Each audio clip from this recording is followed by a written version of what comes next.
What's up everyone, Vita haters, Vita lovers, whatever you are. TwistyFreeze here with another video. This time I'm bringing what seems to be bad news or good news depending on who you are.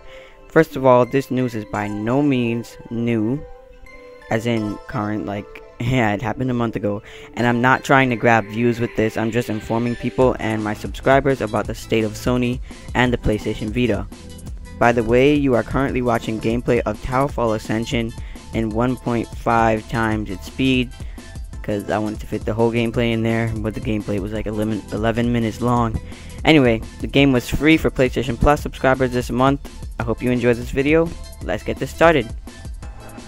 Okay, so about a month ago, Shuhei Yoshida addressed the current state of the Vita and also its future, and I'll tell you, it doesn't look very bright. In an interview with Polygon, Yoshida said, "When we launched the Vita with Uncharted, it was amazing, PS3-like quality in your palm. But as time moved on, you are seeing PS4 quality, and people's expectations for the graphic fidelity has gone up. It also seems like it's the PS4's fault that the Vita is failing. People are looking for amazing graphics on the Vita, but the PS4 is showing such impressive stuff that looking at the Vita's graphics, it appears very lackluster. But however, indie developers have been able to pick up some of the slack. Everyone also talks about the Vita being the indie station, and that's basically what it is." Shuhei Yoshida goes on to say, "It's very fortunate that the indie boom happened, and they are providing lots of great content to the Vita. I think indies are actually the biggest star to help provide great content to the Vita going forward."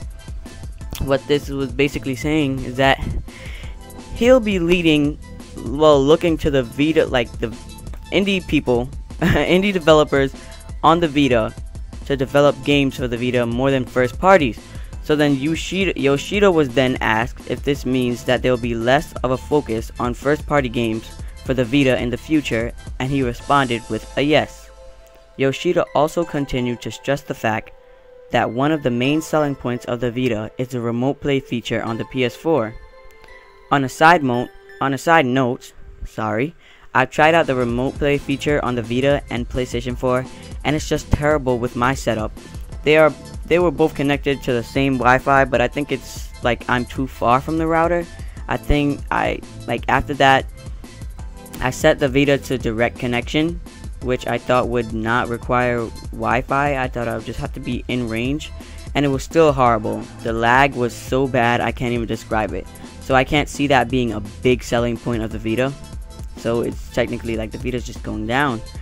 So what does all of this mean exactly? I'll tell you. Some people are going to say that I'm just overreacting, but I believe that Sony is trying to give up on the Vita and let it fade away. Let's face it, the Vita was a failed project. I'm a self-proclaimed Sony fanboy, and I can say that the Vita failed. Some of the games are like great, but it's not enough. We can't be getting watered down versions of Lego games. That's ridiculous. Developers don't want to spend too much time and money on the Vita, and that's pretty sad. In other news, Ken Levine, lead developer on the BioShock series, had posted on his Twitter page talking about how he would love to make a game for the PlayStation Vita. That's great in news and all, but also said that it's not happening because his lawyers and Sony can't seem to reach an agreement. So no first parties and no agreements to make third parties. Also lackluster sales and the indie takeover. Now you can clearly see that I'm playing an indie game in this gameplay, and I love indies a lot, but that's not gonna cut it. Indies aren't gonna appeal to the masses and get Sony the sales that they want. It's not appealing to me right now because I want first parties. Alright, I'll tell you guys my plan for the Vita. I'll tell you what I'm doing. First of all, I'm going to sell my white PlayStation Vita, and I'm going to sell the games that I got with it. I'm also going to sell the other physical games that I have for it, and I'm going to sell the memory card, and I'm going to sell the trigger grip that should give me around $250 or more, and then I'll buy a Wii U.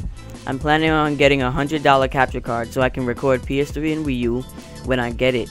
If I sell my Vita, I could do all of this. I'm just gonna miss my Vita on road trips, and I think it'll be worth it when I'm playing Smash Bros and Mario Kart.